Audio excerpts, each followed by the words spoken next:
Another big bank is urging you to buy gold. Is this the beginning of a pattern that we're seeing? And should we treat this with a healthy level of skepticism? Yes, we should, but it may be accurate advice. We'll discuss it all in this video as we explore.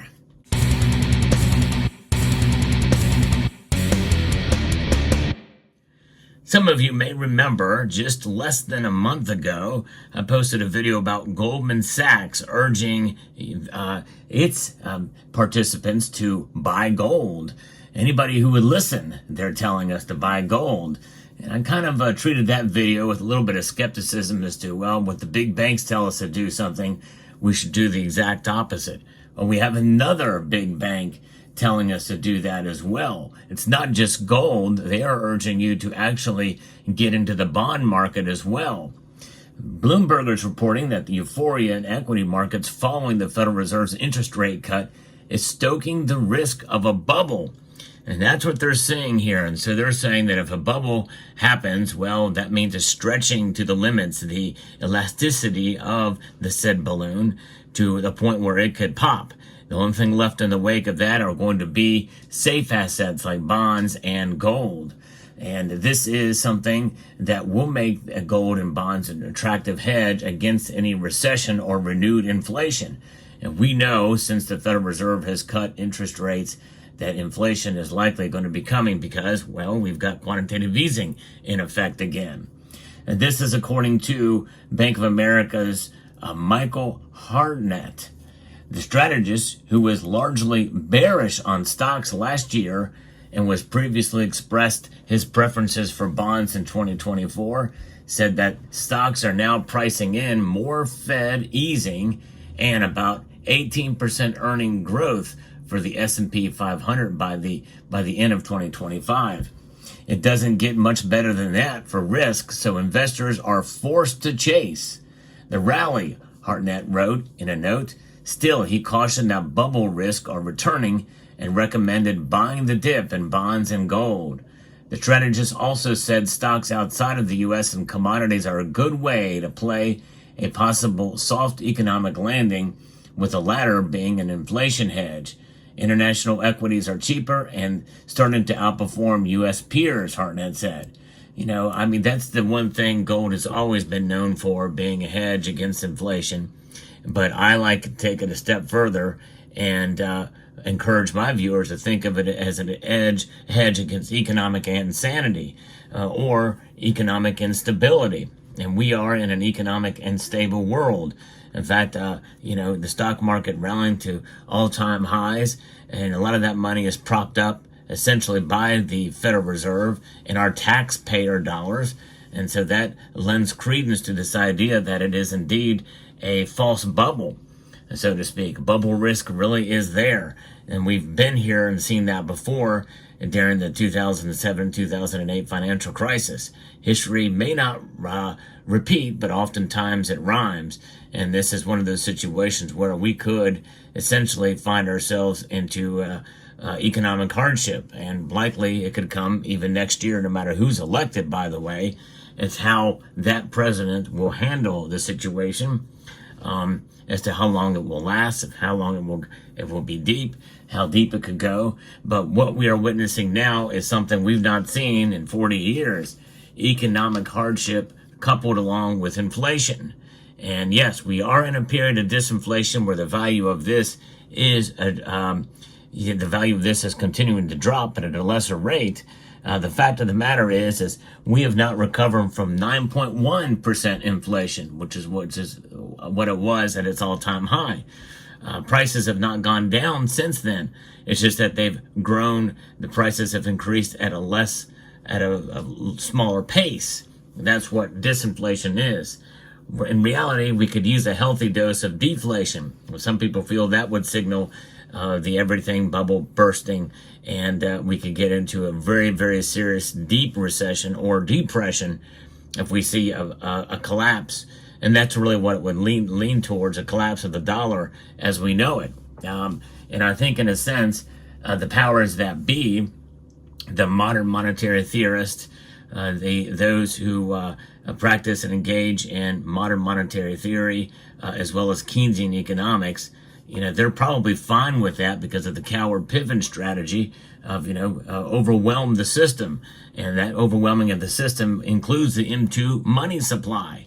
And so when they take that into account, well, that means one thing, that drives the dollar into a situation where it is under such stress that there's only one choice to usher in the savior. And it's not gold, according to them. It is the new central bank digital currency. The foundations upon which, the rail system, if you will, is the Fed Now system from which we find ourselves apart these days. More and more adaptation to that system is being implemented, mostly behind the scenes. You don't hear much about Fed Now.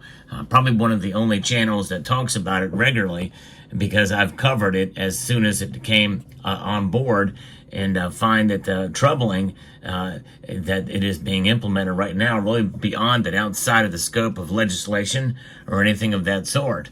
And since Biden set out to explore the possibilities of a central bank digital currency, well, if you have the tracks upon which the rail system of a central bank digital currency take place, well, then there you have it. It's going to make it that much easier. And what better way to not let a crisis go to waste than to implement a central bank digital currency?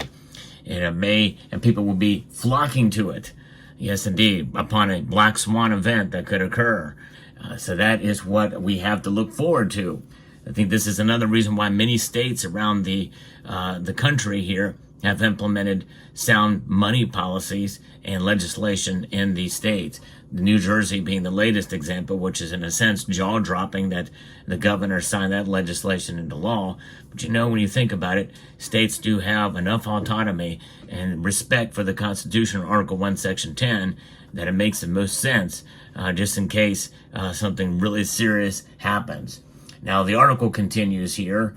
Global stocks rallied last week on optimism that the Fed's 50 basis point rate cut had kicked off an easing cycle in time to prevent a U.S. recession. The S&P 500 index is back to a record high after slipping from those levels back in July.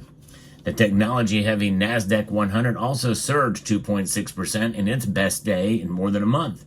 A note of caution set in, though, on Friday as U.S. stock futures edged lower and Europe's benchmark index fell 0.7%. Precious metals also suffered during that day. But if a Bank of America survey conducted earlier in the month found investor sentiment had improved on wagers of resilient economic growth, still a U.S. Recession and accelerating inflation were cited among the biggest tail risk for markets. Hartnett had previously warned about the possibility of a bubble in tech stocks amid a frenzy around artificial intelligence. So Bank of America, not my favorite bank, that's for sure. They are encouraging you to buy gold and bonds. And I think it's a good idea to have some of it. But obviously, with the price trading at near all-time highs right now, it's very difficult to purchase gold, especially in the 1 ounce size. But I think any amount, especially considering the premiums are a little lower for gold right now, is probably good. And with the track record we have been seeing with gold's price moving up so high just this year alone, it means that likely we're probably going to continue at this pace. And there's probably a little downside to buying now and not seeing a return, at least to combat inflation in the coming months. Although anything could happen, and a purchase now very well could mean that as your luck, which I refer to as Salivate's law, some people call it Murphy's law, is the minute you buy, well, the prices plunge. And it's always the case. Some people in a bull market like this, when gold gets up this high, people are of the mind that, well, we're kind of at the top and it's got nowhere else to go but down. In fact, that sentiment was kind of thought back when it was 25.50 or so. And here we are now, pushing much closer to $2,700 gold right now at this point in time. And it's hard to say where it could go from here. No one can predict the future, but you know what? We can look at the past patterns, and the drivers for gold still remain heavily intact for gold to continue to go up. So, so that's what I'm feeling as well too. Of course, it could be wrong. Enter the gold market at your own risk, but and this bank is saying do it. It's the second big bank that I've covered making this this suggestion. Will there be a third to make that to give that advice? If they were to do that, they say things come in threes, right? But it could also mean a cabal, a psychological pull to make you do something and then have it the rug pulled out from underneath of you.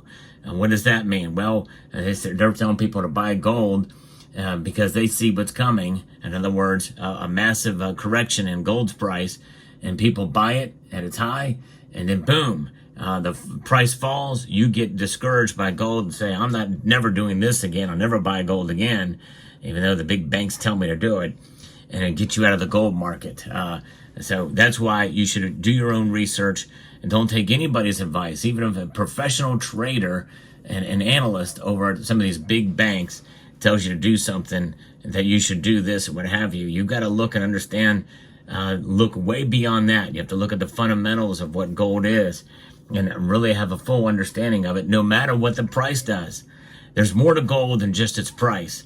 And that's part of the education that I like to provide here on this channel, which I think is unique. There's not many talking about, precious metals, having this value added proposition. The difference between price and value is fundamental and paramount of that level of understanding. Because when you hold it, just like central banks, when they hold it, they see it as something that goes far beyond price. History is your guide there. So let me know what your thoughts are in the comment section down below. Hope you found this video informative, insightful, and educational. I posted a couple of other videos earlier. Check them out right here. And I want to extend a multitude of gratitude to you all for taking the time to watch, and encourage you to please rate, share, comment, and subscribe.